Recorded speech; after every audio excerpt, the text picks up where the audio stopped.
दोस्तों, कुछ दिन पहले मैंने कर्नाटक के धर्मस्थला मंदिर में दफन लाशों के बारे में एक वीडियो बनाया था, जिसमें आप सबके द्वारा उस पर और भी डिटेल में वीडियो बनाने की बात कही गई थी, जिसमें मैंने आपसे वादा किया था कि मैं आपके लिए जरूर कुछ नए अपडेट्स लेकर आऊंगा और आज वह दिन आ गया है।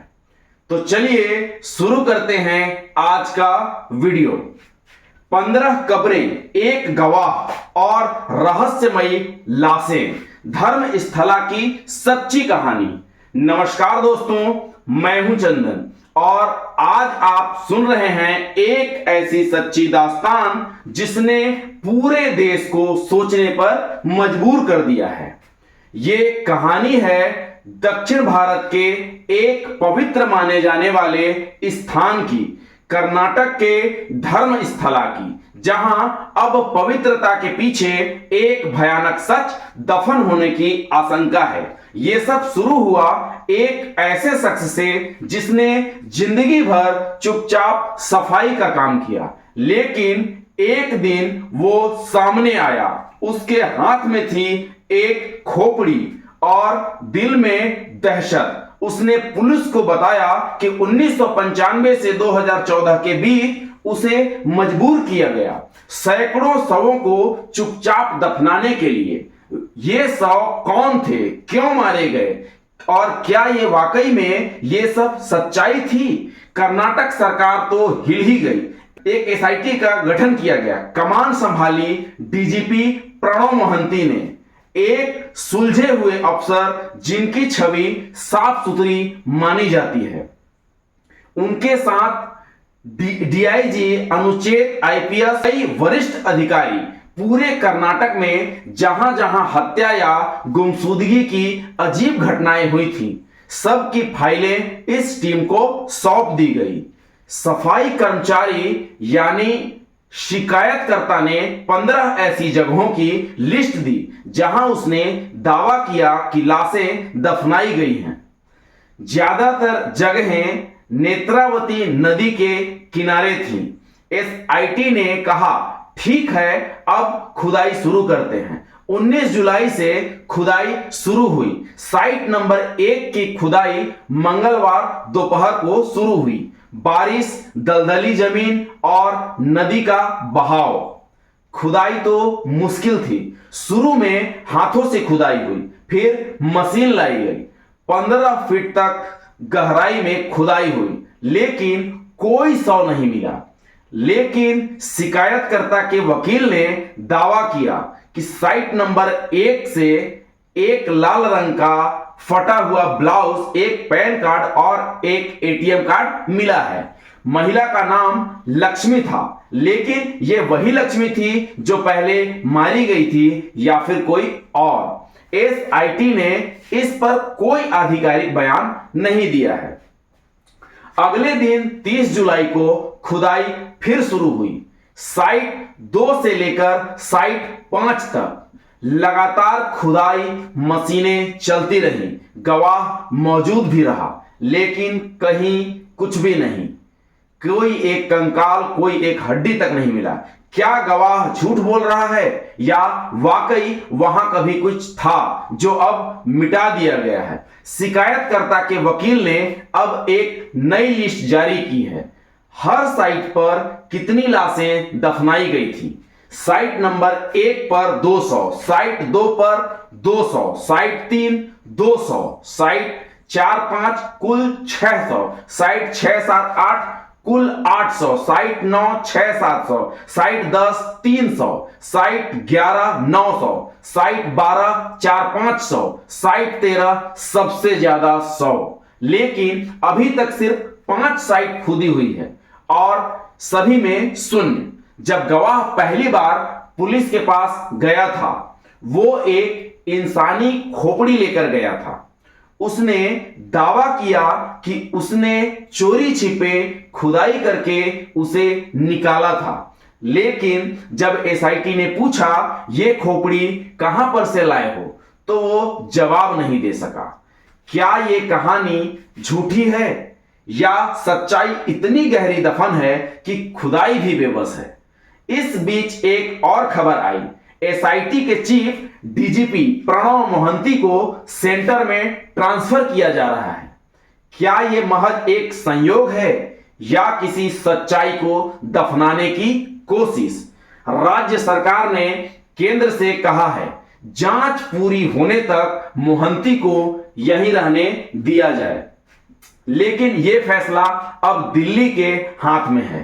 15 में से 5 कब्रों की खुदाई तो हो चुकी है और 10 अभी बाकी हैं। क्या उन 10 में कुछ मिलेगा या फिर यह एक गवाह की कल्पना मात्र थी या फिर कोई बड़ी साजिश? अगले कुछ दिन तय करेंगे सच्चाई किसके साथ है।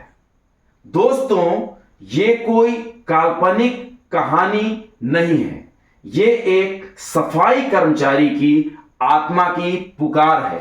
एक ऐसा सच जो 27 साल तक चुपचाप मिट्टी के नीचे दबा रहा।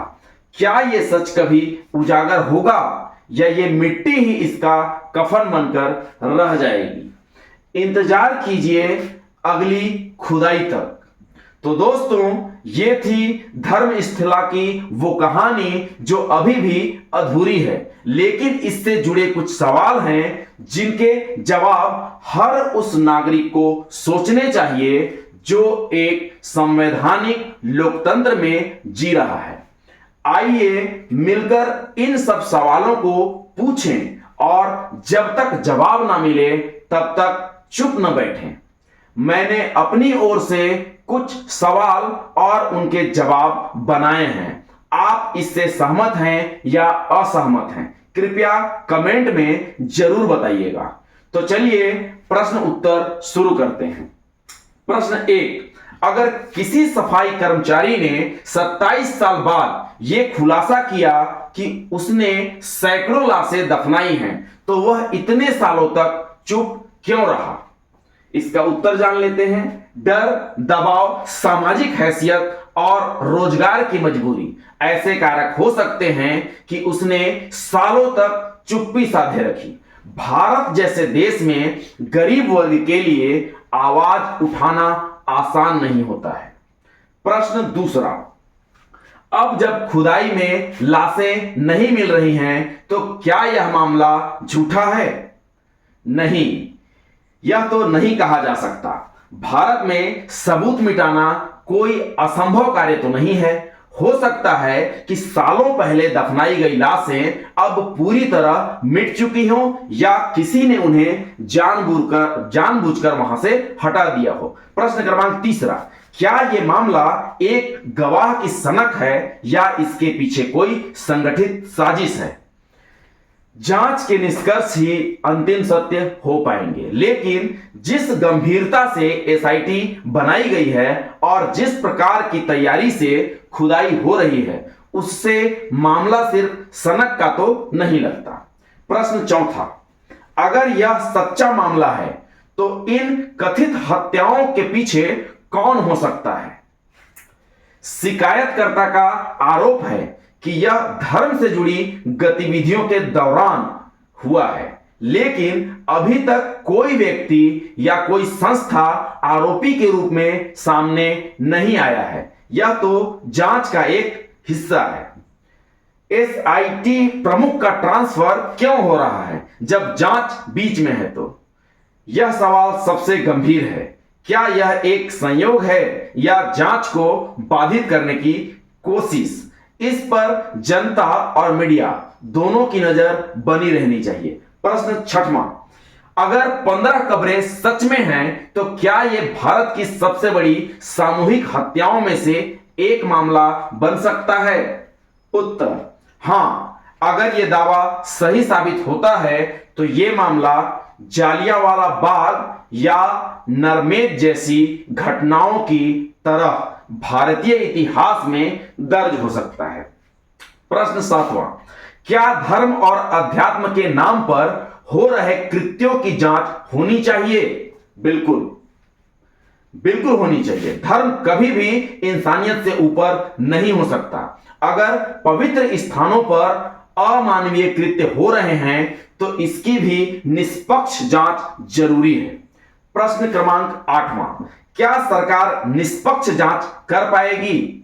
यह इस बात पर निर्भर करता है कि जांच एजेंसियों को कितना स्वतंत्र छोड़ा गया है और कितना राजनीतिक हस्तक्षेप नहीं हुआ है। सिविल सोसाइटी, मीडिया और जनता को सजग रहना पड़ेगा। प्रश्न क्रमांक 9वां, क्या यह मामला दबा दिया जाएगा?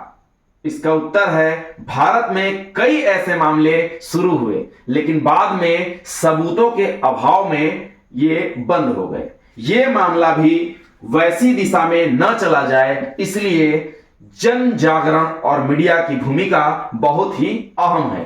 प्रश्न क्रमांक 10वां, जनता क्या करे? जनता को सवाल उठाने चाहिए, सोशल मीडिया पर आवाज बनाए रखनी चाहिए और जांच की ट्रैकिंग करनी चाहिए।